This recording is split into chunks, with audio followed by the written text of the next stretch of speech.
Welcome everybody to the June 9th Committee of the Whole meeting. Call list.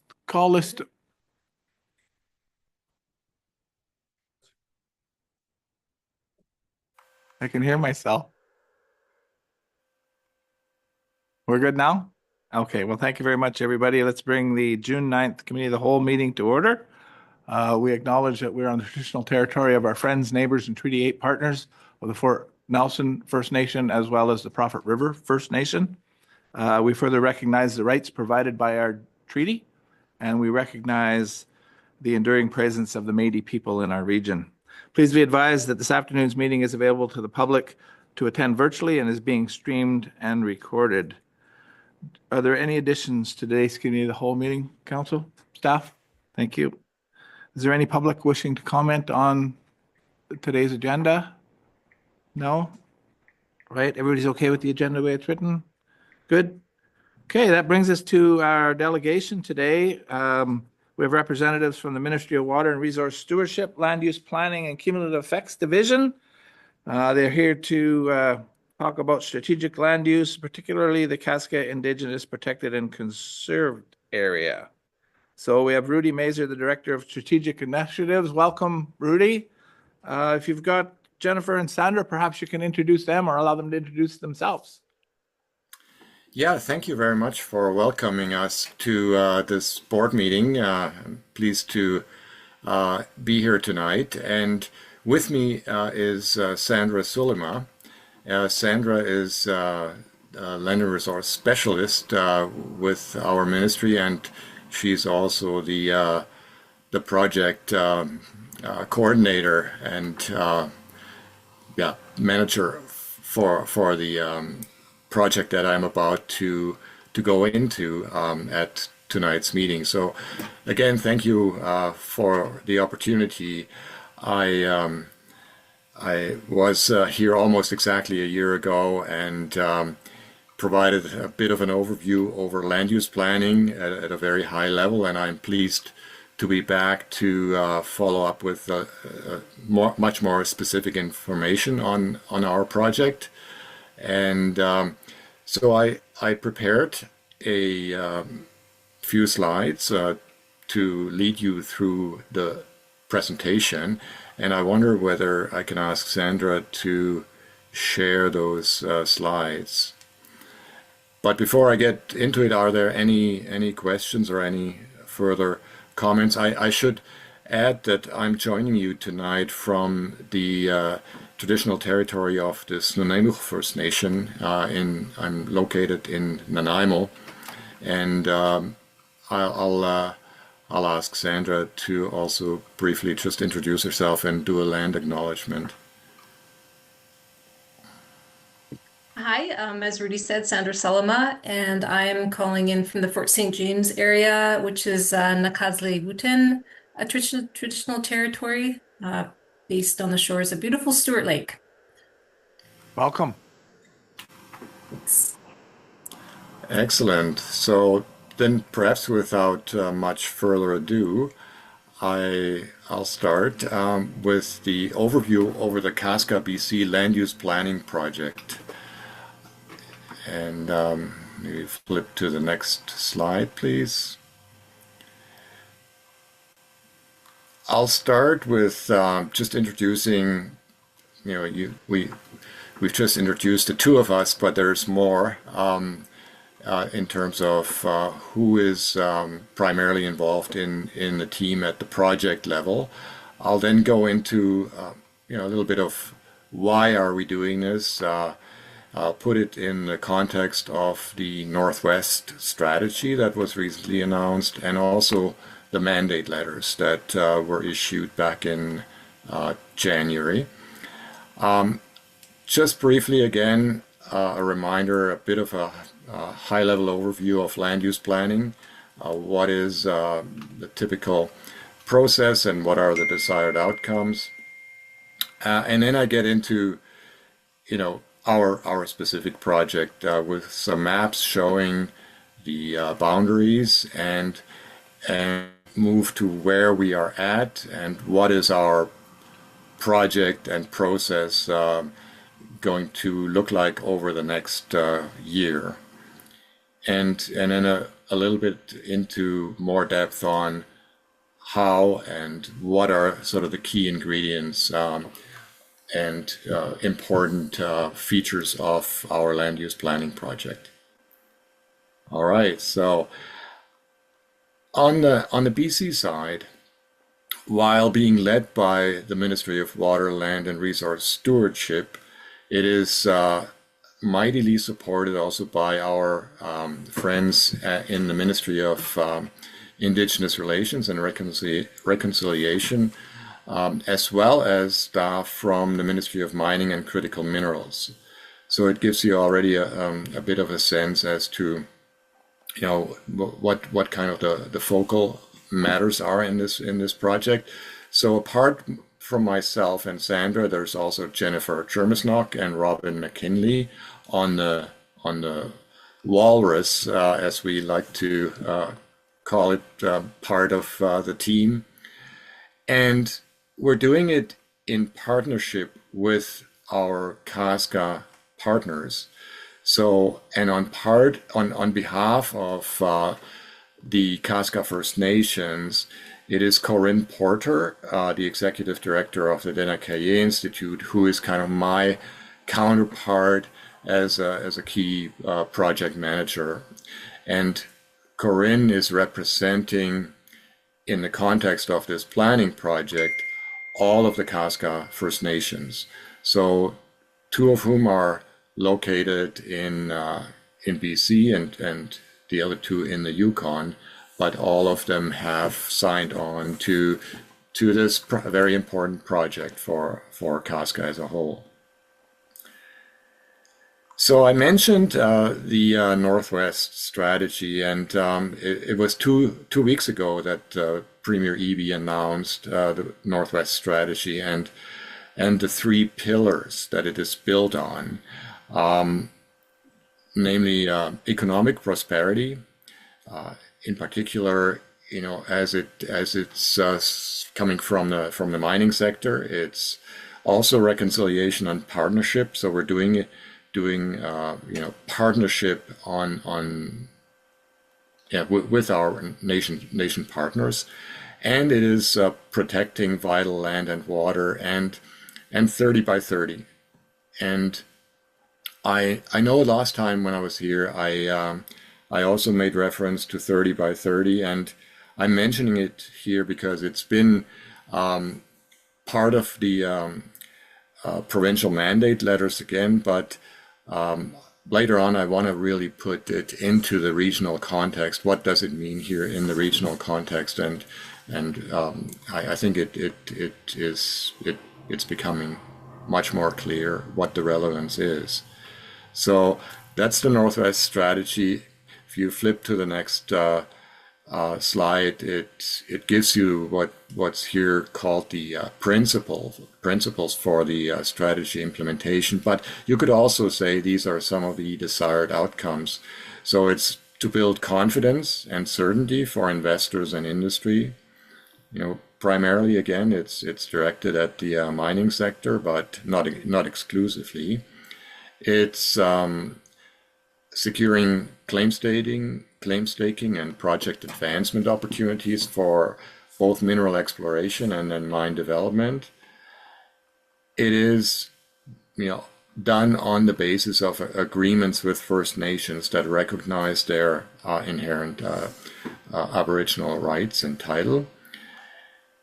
It is done ultimately to deliver social and economic benefits both to the nations, but also to the region and to British Columbians as a whole. And again, that's very eloquently expressed also in the mandate letters, the importance of this being beneficial to all British Columbians. And it includes that important element of protecting precious lands and waters for the benefit of both nations and British Columbians. So next slide, please.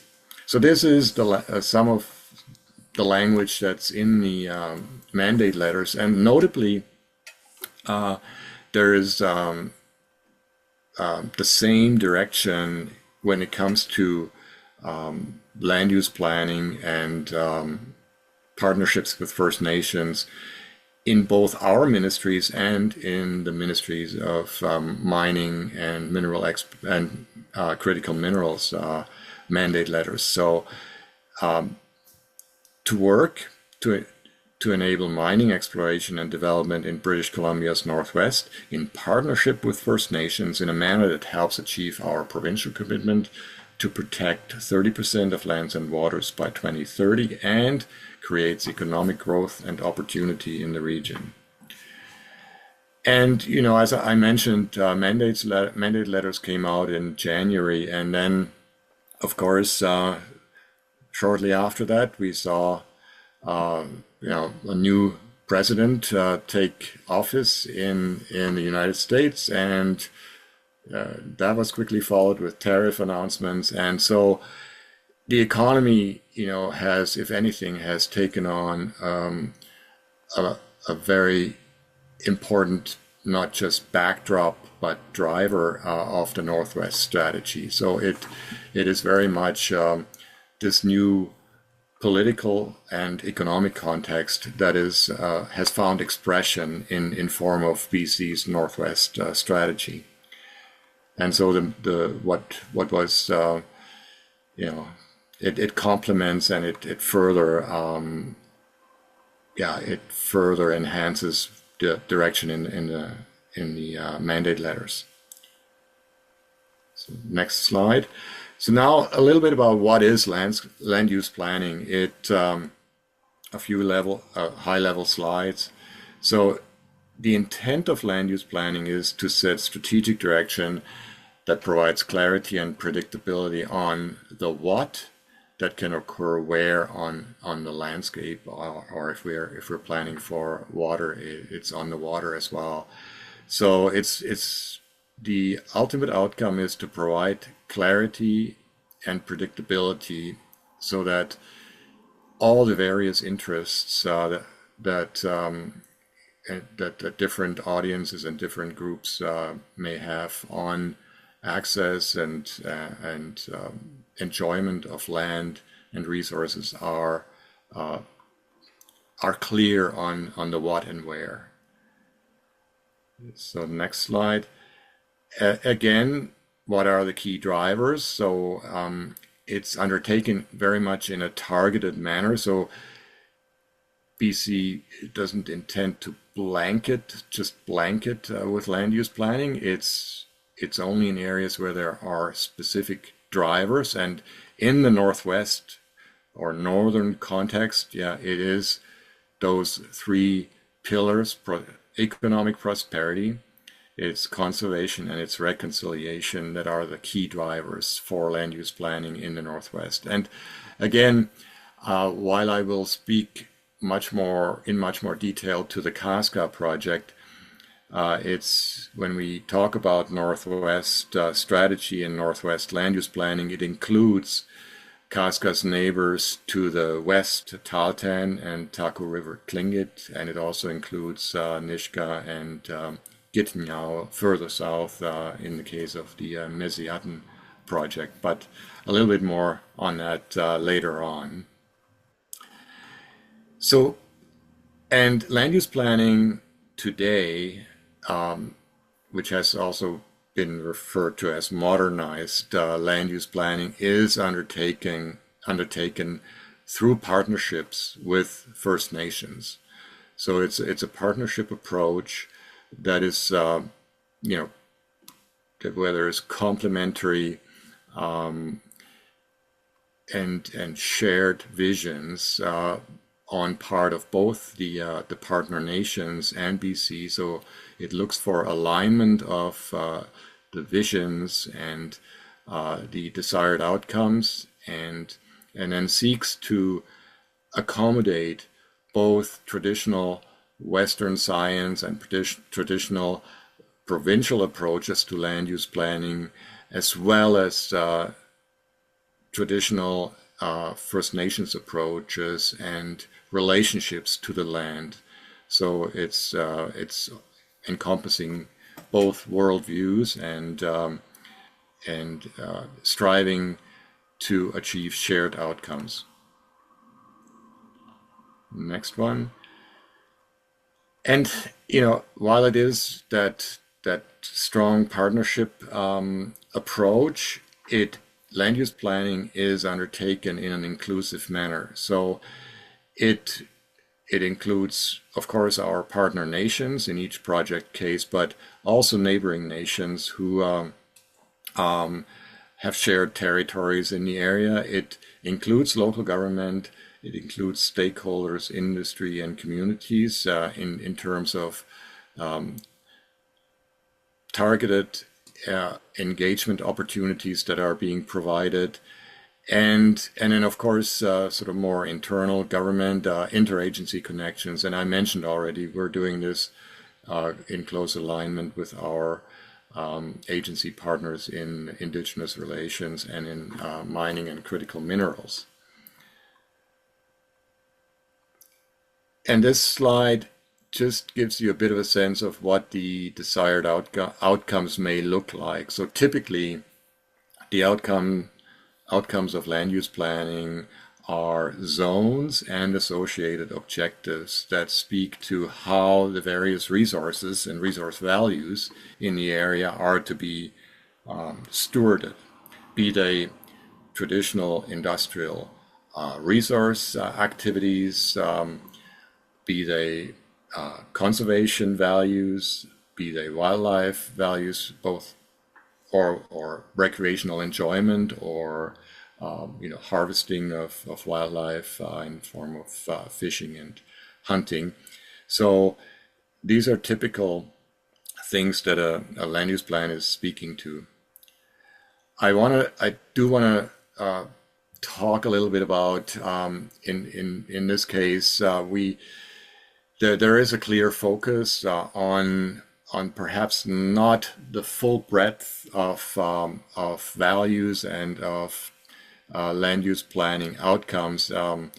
It could be called it's a land use update, and it's an incremental advancement.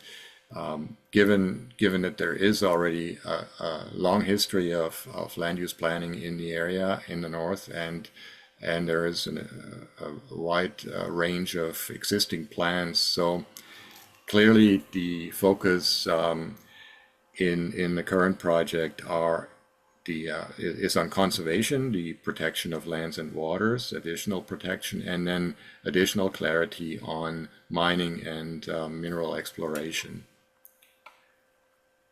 Okay, and these are the slide is showing at a very high level the 4 stages of land use planning. So Sandra and I, in Sandra's case, she's almost almost 3 years into the project at the pre-planning level and stage of the project. So there has been extensive pre-planning done with our partner nation in getting ready, and we have now switched into the plan development phase. So that's the second arrow on this slide, and the red box is essentially showing our 1 year time frame that we are expected to delivering results in form of recommendations, and then those recommendations will go to respective leadership on the provincial side to cabinet, and on the nation side to chiefs and council, and then once a decision is made on the recommendations and approval decision, it goes into the last stage, which will be then implementing and monitoring the plan. So there's going to be a little bit more on that, on the details in a slide later on. So let's move to where our particular Casca BC land use planning project is taking place. So The area inside of the black line is the plan area. It is synonymous with Kaska's traditional territory in British Columbia. There is about the equivalent area reaching into the Yukon when you look at the entirety of Kaska traditional territory. But even the British Columbia part is huge. It's 10% of BC's land area. It's 9.9 million hectares that comprise the plan area. And in the center of these 9.9 million hectares, the area in that light yellow shows the Dene Kusan. So that is Kaska First Nations proposed indigenous protected and conserved area, and it comprises almost 4 million hectares. So it's a big part of the plan area, and it is the area that Kaska are seeking additional protection of lands and waters for. And from a BC view, it is the area that will make, if it is approved, has the potential to make a huge contribution to that 30 by 30 objectives and commitment. Let's flip to the next area, and that now also shows the extent of the Musqueam-Kachika management area as it reaches into our land use planning project area. And you see that a good part of the plan area is covered by the Musqueam-Kachika management area, and by far the majority of Kaska's proposed Dene Kusan area is already covered by the Musqueam-Kachika management area. And that's what I early on described as sort of the regional relevance of that 30 by 30 commitment. It really means a continuation and of the Musqueam-Kachika, of the recognition of the wildlife and wilderness values that are in the Musqueam-Kachika area, and just, taking the conservation of that area a little bit further, both in terms of its geographic extent and in terms of the management direction. That's kind of an important context of this project, that it's Could I just ask building. a question? Yes, of course. Yeah, thanks. So, Lorraine Gerwing here. I'm just, I had written down this question before when you were referring to 30 by 30.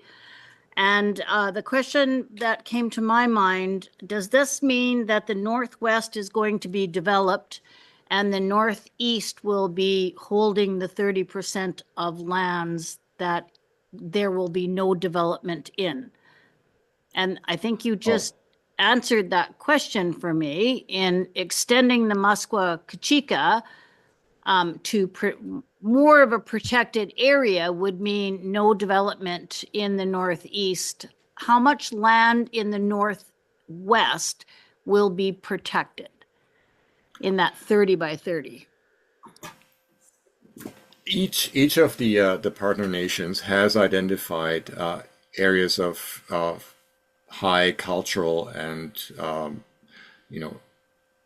conservation value to them. So what you see on this map is Kaska's identification of their proposed area, and in similar fashion, Tahltan and Taku River Tlingit both have identified large areas within their territories for conservation. And at this point, this is an input, or it's a vision at the outset of a planning process, and it remains to be seen at the end of the process and of the project what will go forward for approval. I mean, that's the job of the planning process, but the nations have articulated and also delineated on their project maps where the key areas are, where they see the primary value to be conservation. So in response to your question, it's not just Casca, it's the other nations as well that have identified large areas that they would like to see, because it's the connection to the land, the significance of the land and the cultural values in those lands. That's the driver for those areas being on the map and being part of the planning process. So just to confirm that, I think I heard you say that there will be other protected areas in the Northwest, like, yes, no? Or I can't put it this in this definite manner as you put it. Like there will be it. It is clearly something that will go forward as a proposal as part of the planning process. And yeah, in that sense, yes, there are candidate areas for protection and conservation that are also identified in the Northwest. So in the Tahltan and the Taku River Tlingit territories. And so just one more, because I know that other people, if I may, Mayor, just Okay. wondering when is the opportunity for residents and local government of the NRM, when do we get to give our input? And I'll get to that. Yes. Okay. Thank you. So maybe we'll just. Before you flip off the map, do we have the ability to get a copy of this map and the map for the north and the map for the Northwest region as well? Absolutely. Yeah, absolutely. In fact, it's already live. So I'll share with you the link as part of the presentation. So Okay, when I thank you. say live, it's we had that this project was announced last week, and then at the same time our website and the other project websites, so you can see not only what the Casca BC project area looks like and what the proposed conservation areas look like, but also for Tahltan and TRT. So absolutely, we'll share this. Thank you. Okay, the next slide I think just shows, that given the size of the area, it's not surprising that we also have administrative complexity to deal with. Here, this shows just how the plan area is,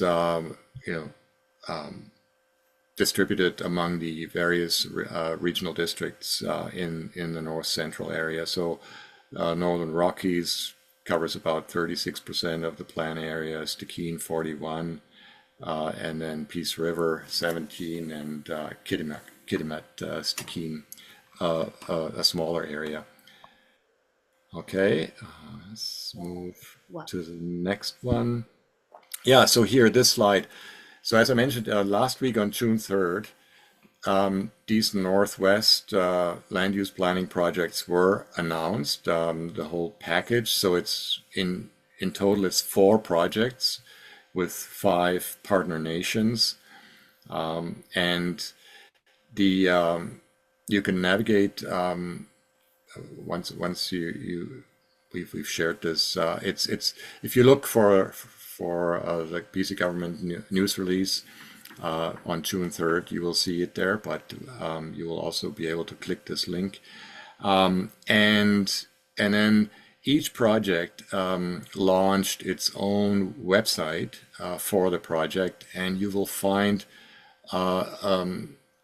lots of information there on background, maps, infographics, and importantly, what was also launched on June 3rd, Tuesday last week, was a public survey. So the survey will be open until July 25th, and it's the first opportunity for anyone with an interest in the plan area and planning outcomes to provide their interest, some background information on their, and then also on their values and on their concerns. So it's a first engagement opportunity that is available to anyone. And besides that, there is of course the intent to also engage with particular stakeholders, be they in the industrial resource development sector, be they in the adventure tourism sector, in the recreational interests, local government. So I think this is only going to be the beginning of me and Sandra coming back and happily continuing the engagement and the interaction with the Northern Rockies Regional Municipality. So let's go to the next one. And I've mentioned this is a challenging project in that government has given us just a year from launch, June 25, where we are now, to June 26, to go through the process of developing a plan, a draft plan, with inclusion of stakeholders, the public, local government, and then with evaluation, and then bring that forward as a recommendation for decision making. So as part of our launch last week, we also we went out with notification letters to all mineral tenure holders in the various plan areas, with particular focus on those that are in what is being referred to as the tenuring pause area. So maybe there's another slide that will talk to that. So the area here, the next one already. So the area that you saw on the map in the core area, the proposed indigenous protected and conserved area, that's already majorly overlapped with Musqueam Chica. Over that area, government implemented a 1-year pause on further registration of mineral claims. So it's just a 1-year hold, and during that time, mineral claim registration is not going to be possible, and it is done to create the time and space for the planning process to proceed, and it's only in effect for that 12-month planning time frame that was given for developing draft or final recommendation. So it does prevent new claim registration, but what it doesn't do, it doesn't represent, when you look at that pause area on a map, it doesn't automatically equate to the final outcome. So the final outcome is going to be shaped through the land use planning process. This is a hold area, an area that's on hold at the outset of the plan area. And it only applies in a forward-looking sense. So it only applies to new claim registration. It does not apply to existing claims. So anyone with an existing claim and tenure can continue to undertake all their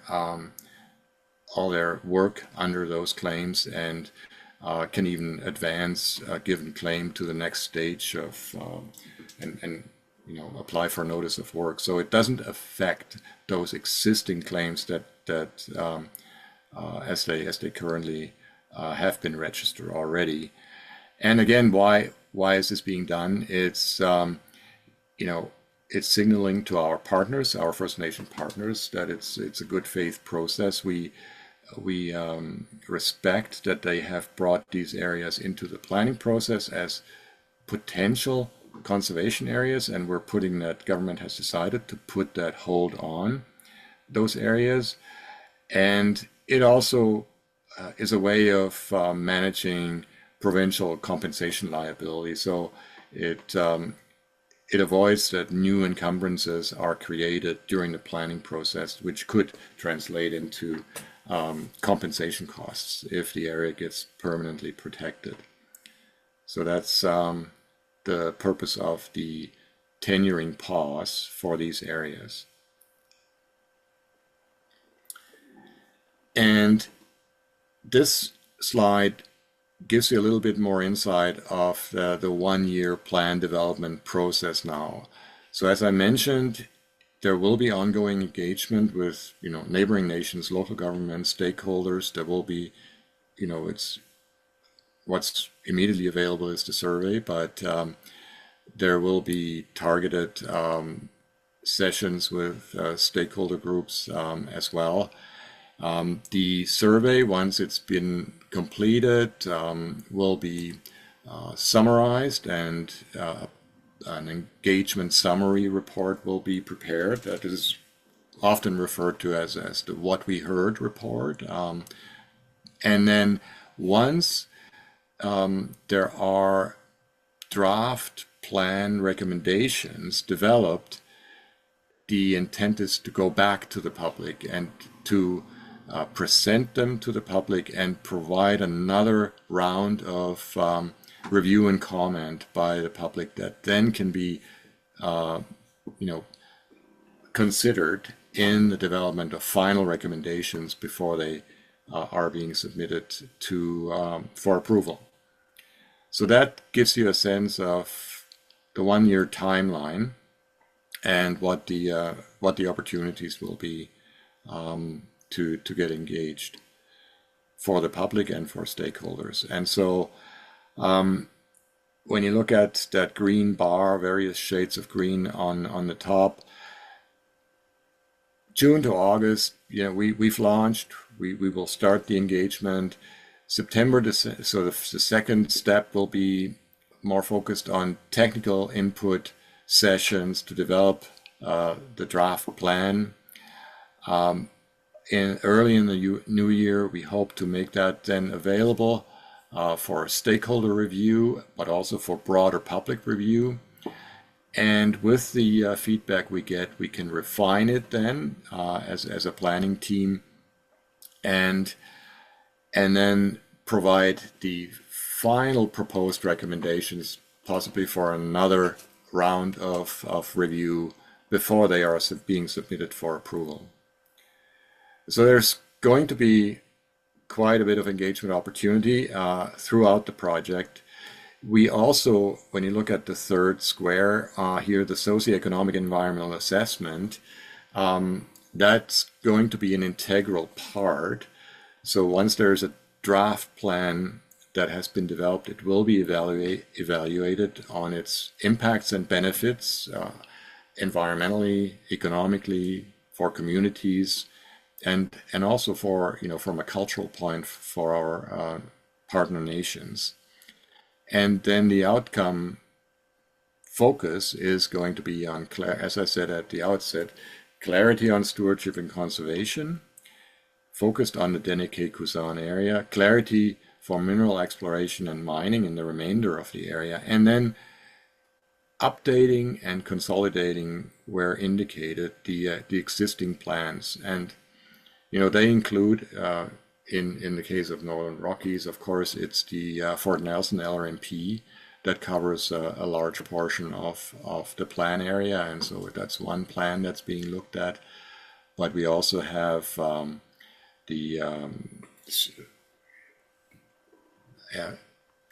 Mackenzie LRMP is reaching into the plan area, and then we have the SRMP, the Cassiar, Stuart Cassiar, SRMP. Sandra, help me. It's Fort St. John. The Dease Liard, yeah, exactly. It's the Dease Liard SRMP. And then Casca have, various Casca communities have also developed their own land use visions and land use plans. In the case of the North Liard plan, and also the Quadacha have a land use plan of their own in the southern part of the area. So yeah, that's, I think, is there another one? No, I think this is concludes it. I'm sorry, I've taken most of the time for going through the slides, but I'll be happy to answer additional questions. Yeah, we've got 19 minutes before our next meeting, and I'm sure there are a million questions that need to be asked here. I guess Councillor Souls, I guess you've been waiting the longest. No, I just would like some comment on how it is that Itasca land use planning overlay that covers 9.8 million hectares can overlap a whole huge segment of Treaty 8 territory that is part of the Treaty 8 process and the mapping of Treaty 8. And given anyway, I find that can be quite amazing. But as to the Northern Rockies involvement and how this affects the Northern Rockies, I find it interesting that you mentioned, I believe on your map said 34% of the plan is in the Northern Rockies. So that'd be roughly 3 million hectares. And we ourselves as the Northern Rockies have 9.8 million hectares within our jurisdiction as well. So when you take if you take the 3.5 million or 3 million off the table, and in the northeast corner of our municipality, we have 3 million hectares of burned forest land that is burned off, and nobody seems to want to set it aside as part of the 30 by 30 when it could sit idly as a happy 30 by 30 for many years while it regrows forest land. And so we're taking a 9.8 million hectare Northern Rockies area and turning it into a 3 million hectare Northern Rockies footprint. Then we try to input industry into that. I think this is a much larger plan than we were led to believe was going on when we met before, the last time that you and group met in the Northern Rockies, and I find it amazing to see the reach. But if you could comment on the Treaty 8 relationship, I would like to hear that. Yeah, and maybe I put it in the context. Thank you for the question of the what to refer to as all the neighboring nations. So this area, due to its sheer dimension and size, I mean, it touches what includes shared territories of 11 surrounding nations. So in the case of Treaty 8, it's not only Fort Nelson, it's Prophet, it's Doig, it's Halfway that reach into the plan area on the east. On the northeast corner, it's Akudenico, which is a Yukon-based nation. In the west, it's Tahltan, of course. It's tiny little bit of Teslin Tlingit, and then when you look at further south, there's other nations that reach in from the Yamanika, and so it's a total of 11 different nations that share to a varying degree area in this planning project, and it is going to be one of the important tasks to keep those nations apprised of what's going on. Kaska themselves have already shared. The Dene Kusan is a long-standing vision of Kaska, and the neighboring nations are aware of Kaska's vision, and it's I think clear that many of the neighboring nations are supporting that vision. But it's not just going to be about Dene Kusan. It's also going to be about mineral exploration and mining and the economy. So in that sense, the neighboring nations will weigh in just as the non-native communities will weigh into those land use issues and flag their interests in the process.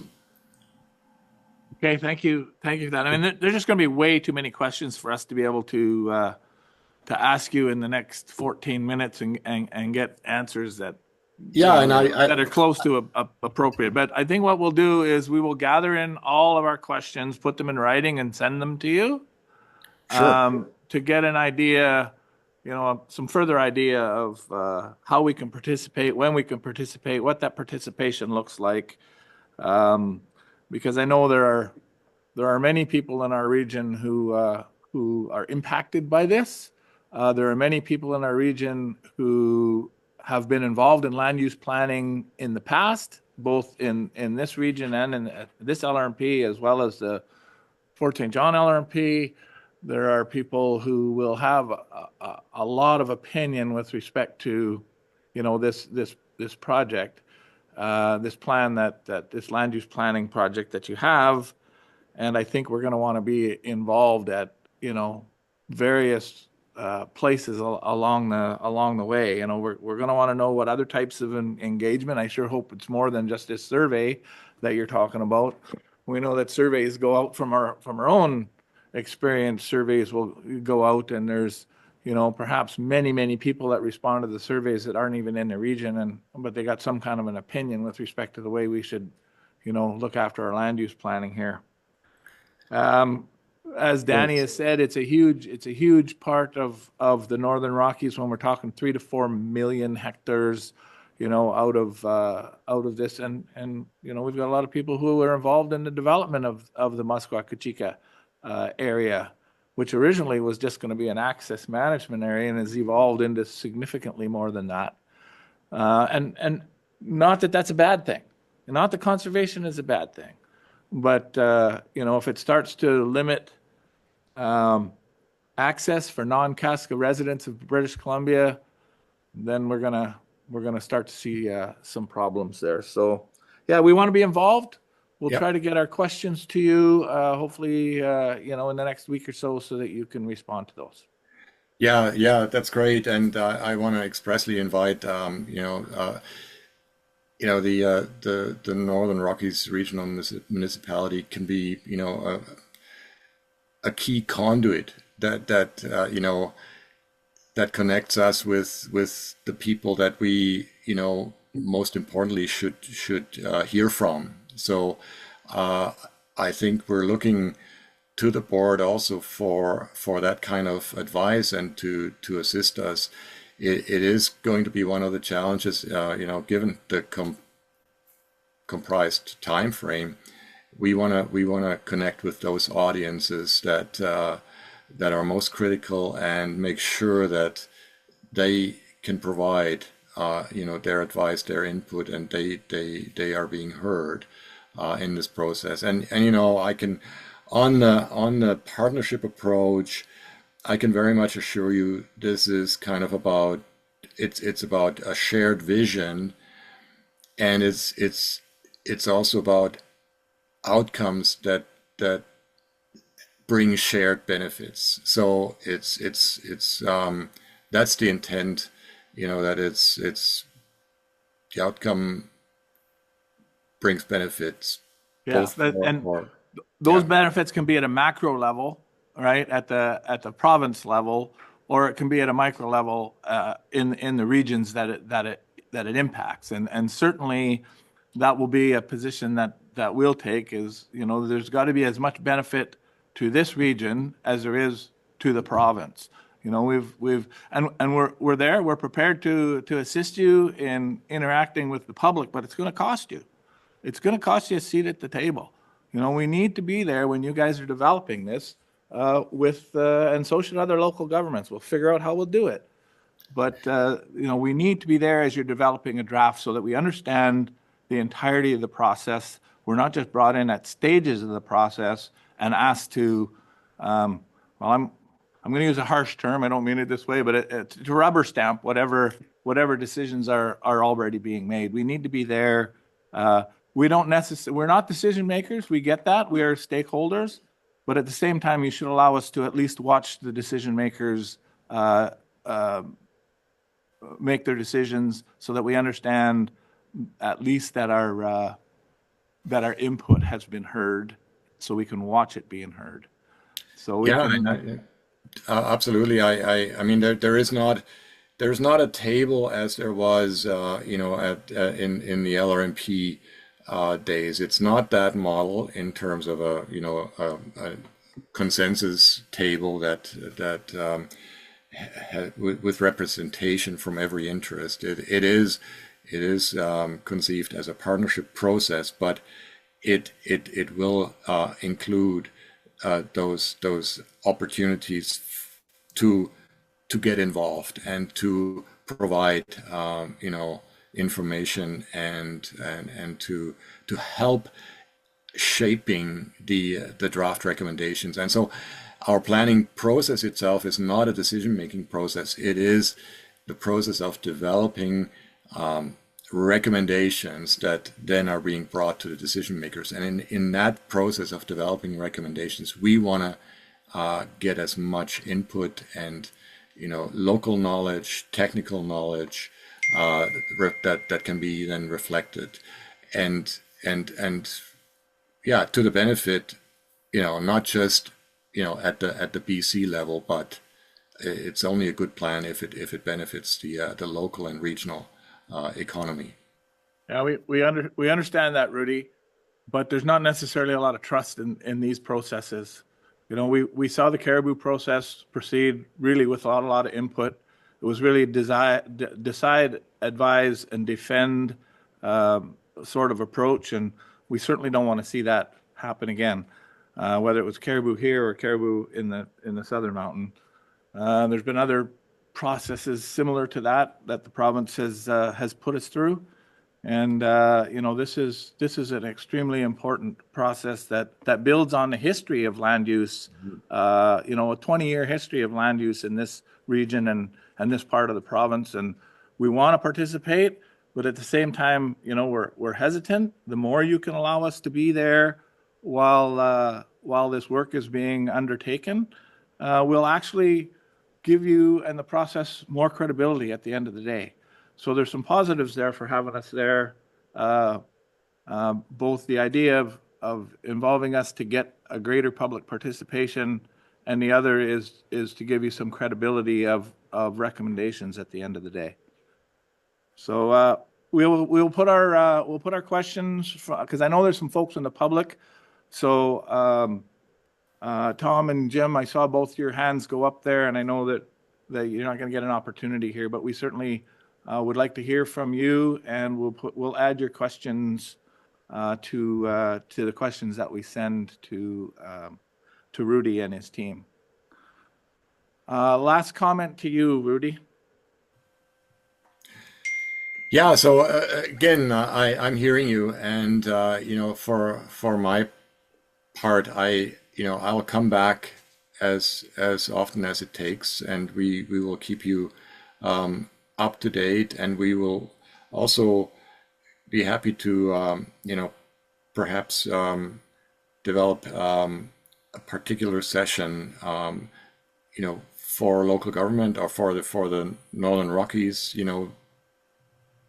to develop or to collate and make sure we fully understand all the various interests that are relevant and that need to be considered in this project. Again, I say this, there's obviously going to be limitations in terms of the time that we can spend, but the intent is to provide meaningful and targeted opportunities to get that input into the process. Well, on our side, we're prepared to fully participate in this. So don't think that, we don't want to burden those folks up there. Burden us as often as you possibly can. We want to be part of this process in its entirety. Good. I'm happy to see the excitement matched that we feel about the project, and It's it's a good sign at the outset. If we share the same view on the importance of it and on the relevance of the projected outcomes and the importance also to seek the balance in the end between the protection of lands and waters, but also maintaining and furthering the economic objectives of the area. I think importance is the right word. I probably wouldn't call it excitement. All right. Thank you very much, Rudy. I appreciate you and your team doing a presentation for us today. Yeah, thank you again for the opportunity. And You're welcome. see you again. Okay, it is 6:26. We have 4 minutes left, so I'm not going to go to a public question and answer period. I'm going to adjourn this meeting so that we can prepare for our regular council meeting. Thank you very much, everybody, for your participation today.